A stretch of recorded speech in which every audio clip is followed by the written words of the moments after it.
Le pouvoir de la joie, même en prison. Bonjour les enfants. Rabbi Elimelech de Ligenz, plus connu sous le nom de son célèbre ouvrage Le Noam Elimelech, et Rabbi Meshulam Zusha d'Anipoli, surnommé Reb Zusha, se consacrèrent dès leur plus jeune âge à la Torah du Harizal, le Hari Akadosh. Pendant de nombreuses années, ils s'exilèrent ensemble et firent des jeûnes et des mortifications pour faire des réparations spirituelles, s'inspirant des voies d'Hachem, qui est également en exil dans sa maison, le Beth Amikdash. Ils étaient tous deux des chassidim, très proches du célèbre géant Maguid de Mézérich. Ils erraient tous les deux de ville en ville en Europe de l'Est, déguisés en mendiants, subsistant avec des maigres aumônes de juifs qui les remarquaient et avaient pitié d'eux. Tout au long de ces années, ils fréquentèrent la maison d'études ou la synagogue locale. Leur piété et leur simplicité incitaient les autres juifs qui s'étaient détournés du service divin et d'Hachem à se rapprocher d'Hachem et à le servir avec joie. Un jour, leur errance les amena dans une nouvelle ville. À leur arrivée, la vue de deux nouveaux mendiants provoqua la colère d'un mendiant de la communauté qui subsistait grâce à la charité des Juifs de la ville. Il était extrêmement furieux qu'un nouveau couple de sans-abri empiète sur son territoire. Sa solution était simple. Il allait dénoncer les deux tzadikim aux autorités antisémites pour vol. Ainsi, il aurait la paix et pourrait continuer à gagner son argent sans être dérangé. La police fut plus qu'heureuse d'arrêter deux autres juifs. Ils les arrêtèrent rapidement et les jetèrent en prison avec des criminels endurcis. Waouh! Deux rabbins en prison avec des grands criminels. Vous vous rendez compte les enfants? Qu'est-ce qui va se passer? Rabbi Elimelech regarda autour de lui et éclata en pleurs. Il s'écria: « Quel endroit terrible !»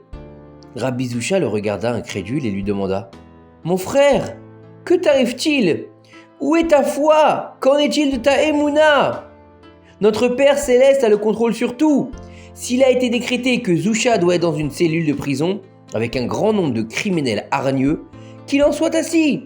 C'est ce qui peut m'arriver de mieux. » Rabbi Elimelech lui répondit: « Reb Zusha, penses-tu vraiment que notre arrestation me dérange?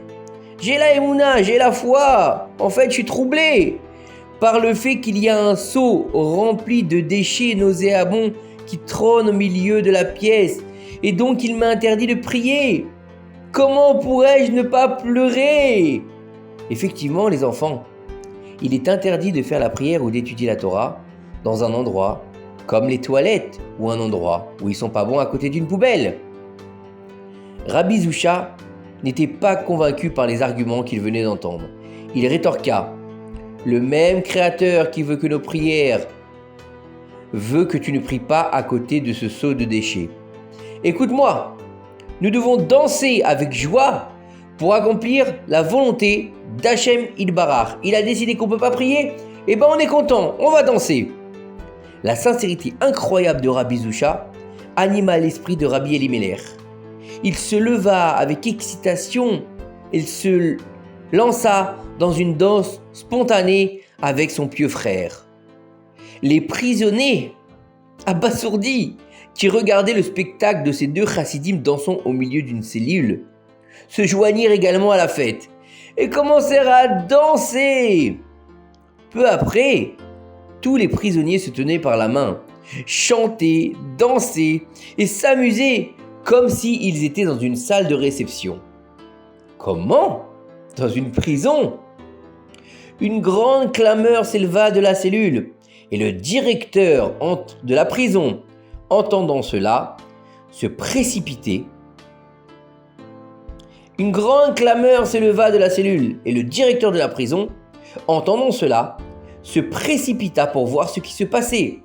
Il n'avait jamais rien vu de tel pendant toutes ces années de service. Tous les prisonniers faisaient la fête en étant inconscients de leurs problèmes. Il cria alors avec colère.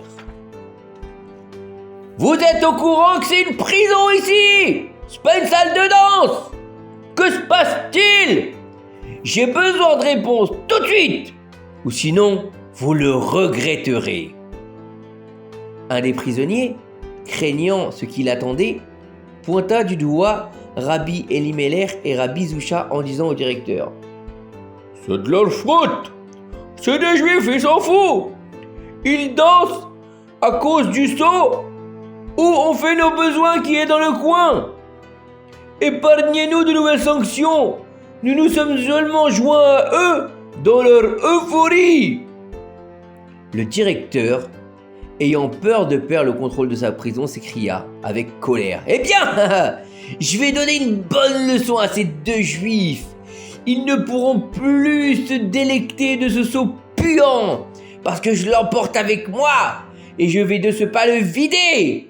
La danse est strictement interdite dans ma prison! » Alors le directeur ouvrit la porte et prit le seau.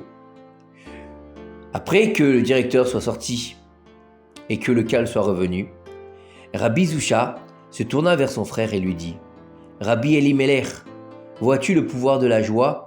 Maintenant, tu peux prier. Maintenant, prions Hachem avec joie et gratitude. » Vous voyez les enfants, que même quand une situation paraît désespérée, même quand tout paraît pour le mal, en mettant de la joie dans ce moment, Akadosh Baruch Hu peut tout renverser, peut tout transformer et peut faire que d'une prison sale et qui sent mauvais devienne un endroit où on puisse prier Hachem Yitbarach. À très bientôt. Maintenant, chers enfants, il est temps de faire Shema Israël tous ensemble. Shema Israël, Adonai Eloheinu, Adonai Echad. Bonne nuit les enfants.